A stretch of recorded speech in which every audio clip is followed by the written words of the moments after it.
መነሻችንን የቀኝ ግዛቱን ዘመን እናድርግ። ያኔ ፈረንሳይ ጅቡቲን ያዘች፣ እንግሊዝ ሶማሊላንድን፣ ጣሊያን ደግሞ ሶማሊያን ተቀራመቱ። ሁለቱ ሶማሊያዎች ከቀኝ ግዛት ነፃ ከወጡ በኋላ ሶማሊያ ሪፐብሊክ ተብለው ተዋሃዱ። ዘግየት ብላ በ1977 ከፈረንሳይ ቀኝ ገዥነት የተላቀቀችው ጅቡቲ ደግሞ አብዛኛው ህዝቧ ሶማሌ ቢሆንም ሶማሊያ ሪፐብሊክን አልቀላቀልም አለች። የሁለቱ ሶማሌዎች ፍቅርም ቢሆን ረጅም ርቀት አልተጓዘም። ረዘም ያለ ዓመታት አብሮ የቆዩትም በዚያድ ባሬ አፋኝ አገዛዝ ምክንያት ነበር ማለት ይቻላል። ዚያድ ባሬ ለ20 ዓመታት ሶማሊያን ረግጦ ከገዛ በኋላ በ1991 በአመጽ መንበሩን ለቋል። ዚያድ ባሬን የገለበጡት ጎሳዎች አገዛዙን ከገረሰሱ በኋላ ደግሞ እርስ በርሳቸው ማለቂያ የሌለው ግጭት ውስጥ ገቡ።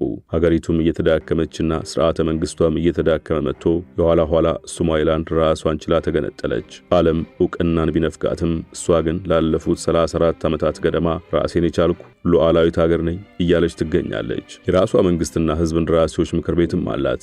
ደግሞም ሰላም የሰፈነባት ነች። በአንጻሩ ደቡባዊቷ ሶማሊያ ደግሞ የማያልቅ ጦርነት፣ የማያባራ ግጭት ውስጥ ነው የምትገኘው።